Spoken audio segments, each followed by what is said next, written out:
Ora Pak Suli wae saya nang jero karo ibu tak doronge. Ngoten.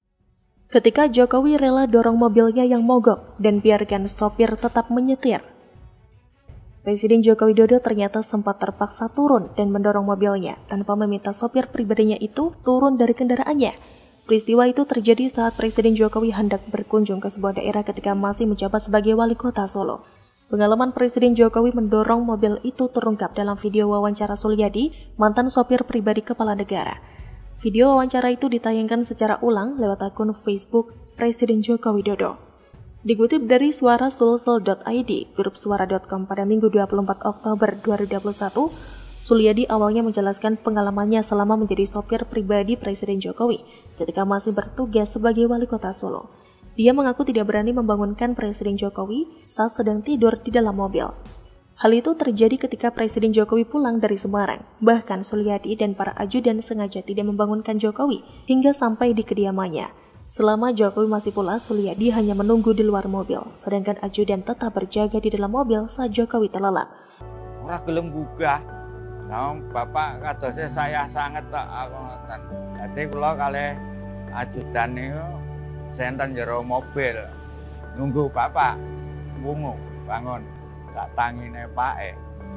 Presiden Jokowi mengaku Sulyadi adalah pria yang sangat sabar, selalu mendampingi Jokowi dalam perjalanan saat menjadi wali kota Solo. Suatu ketika terjadi hal unik, Jokowi bersama istri mengunjungi lokasi banjir di Solo malam hari. Tiba-tiba saat sampai di tanjakan mobil mogok. Bukannya mencari mobil lain, Jokowi malah turun dan meminta sopir tetap di atas mobil. Jokowi kemudian mendorong mobil.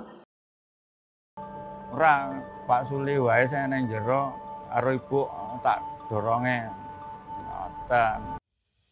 Setelah Jokowi menjadi presiden dan pindah ke Jakarta, Sulyadi tetap di Solo. Menurut Pak Sulyadi, Presiden Jokowi adalah sosok pemimpin yang santai dan tidak pernah neko-neko. Sulyadi mengaku selama menjadi wali kota Solo, Jokowi senang makan roti, pisang rebus, dan kacang rebus, bahkan dijadikan bekal saat bepergian. Menurut pengakuan Pak Sulyadi dalam video tersebut ada banyak hal yang dilakukan Jokowi untuk dirinya, sehingga ia merasa sang presiden adalah sosok yang sangat penting dalam hidupnya. Salah satunya ialah rumah yang saat ini ia tinggali adalah rumah bekas hunian Presiden Jokowi sewaktu masih di Solo. Pak Sulyadi sebelumnya hanya mengontrak, namun saat Presiden Jokowi pindah ke Jakarta, rumah di Solo diberikan secara cuma-cuma untuk Pak Sulyadi.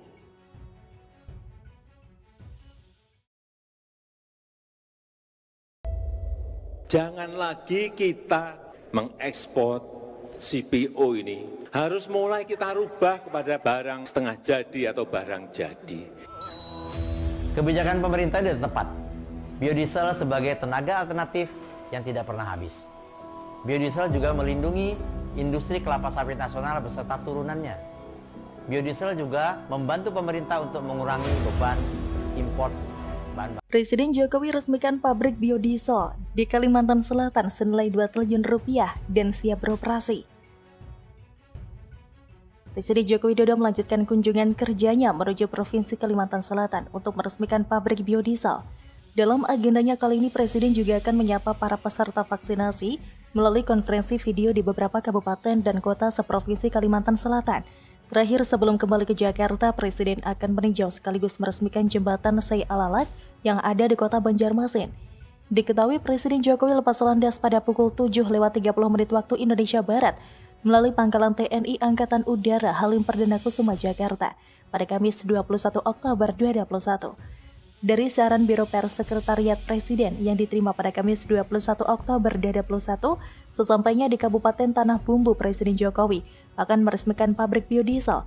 Usai peresmian pabrik biodiesel, Presiden Jokowi akan menuju kota Banjarmasin untuk meninjau kegiatan vaksinasi yang digelar di halaman RSUD Dr. Hamoh Ansari Saleh. Sejumlah pejabat turut mendampingi Presiden Joko Widodo dalam penerbangan menuju ke Kalimantan Selatan. Antara lain Menteri Sekretaris Negara Pratikno, Menteri BUMN Erick Thohir, Kepala Sekretariat Presiden Heru Budi Hartono, kemudian ada Sekretaris Militer Presiden Marsda TNI M. Tony Harjono, serta Komandan Pas Pampres Majen TNI Tribudi Utomo. Sebelumnya, perusahaan swasta di Kabupaten Tanah Bumbu, Provinsi Kalimantan Selatan mulai membangun pabrik biodiesel dengan biaya total sekitar 2 triliun rupiah sebagai salah satu upaya untuk memenuhi akan kebutuhan bahan bakar minyak atau BBM di daerah tersebut. Rencananya pabrik tersebut akan dimulai beroperasi pada Oktober tahun ini.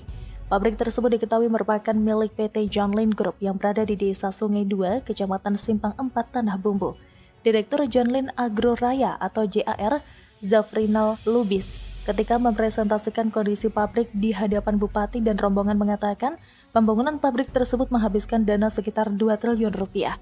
Dana tersebut dibagi menjadi dua, yakni 1 triliun rupiah untuk pembangunan pabrik beserta prasarana pabrik dan 1 triliun rupiah untuk pembangunan jeti atau pelabuhan. Pabrik ini nantinya akan memproduksi biodiesel dan juga minyak goreng dengan kapasitas produksi 60 ton per jam dengan memerlukan sekitar 1.600 ton per hari tandan buah segar atau TBS. Untuk memenuhi bahan baku pabrik biodiesel tersebut sekitar 30% akan diperoleh dari petani lokal. Sisanya dipasok minyak sawit mentah atau crude palm oil atau CPO dari luar daerah. Pabrik tersebut merupakan pabrik biodiesel terbesar dari 4 pabrik yang lainnya yang ada di Kalimantan Timur, Kalimantan Tengah, dan juga Sulawesi. Adapun pasar hasil produksi biodiesel nantinya akan diserap oleh Pertamina.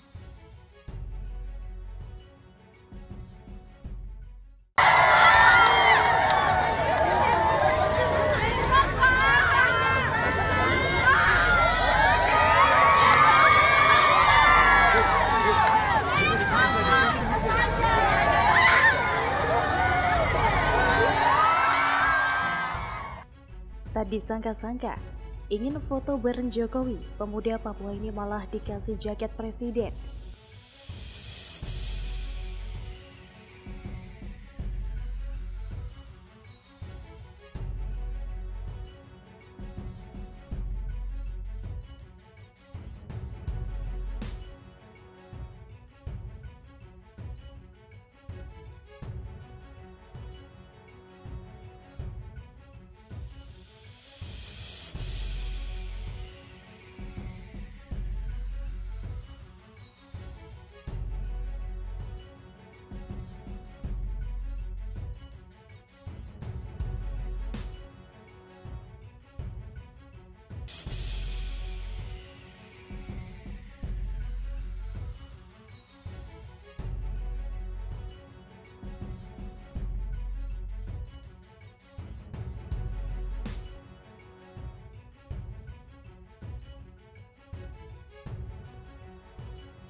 Presiden Jokowi baru saja melakukan kunjungan ke Papua sekaligus membuka event Pekan Olahraga Nasional ke-20 di Papua.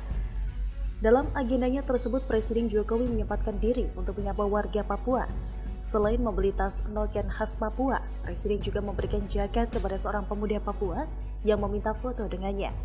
Tidak hanya itu, Presiden Jokowi juga meminta menghentikan mobilnya saat seorang biarawati memanggil dan mengejarnya.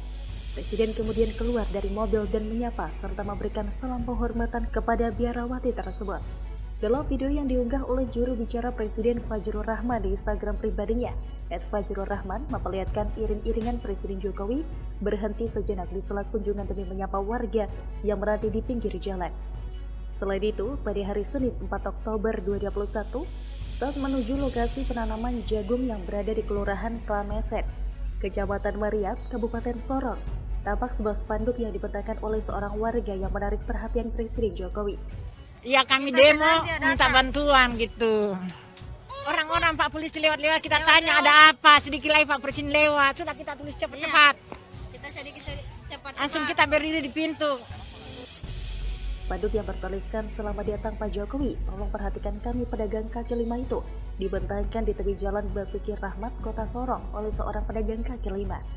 Di hari yang sama, usai meninjau lokasi penanaman jagung Presiden Jokowi, Ketua DPR RI Puan Maharani serta Menteri Pertanian Syahrul Yassin Limpo menyempatkan diri mampir untuk membeli jagung rebus di penjual pinggir jalan. Tidak hanya membeli, Presiden Jokowi dan rombongan bahkan langsung mencicipi jagung rebus tersebut. Adapun momen menarik lainnya pada hari Selasa 5 Oktober 2021, usai meninjau vaksinasi COVID-19 di Gedung Serbaguna Yonif Rider Khusus 762 VYS Sorong Timur, Papua Barat, Presiden Jokowi memberikan jaket putih miliknya kepada seorang warga.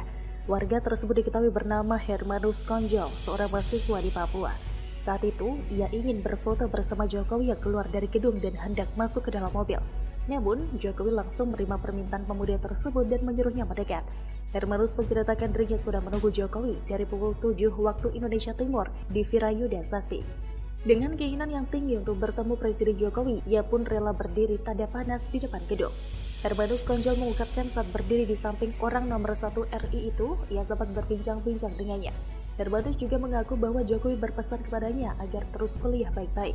Pada saat perbincangan itu, tiba-tiba orang nomor 1 Republik Indonesia tersebut melepas jaketnya dan langsung memberikan ke Konjol. Saat tertawa mau bilang apa lagi buat Bapak, saya minta cuma terima kasih.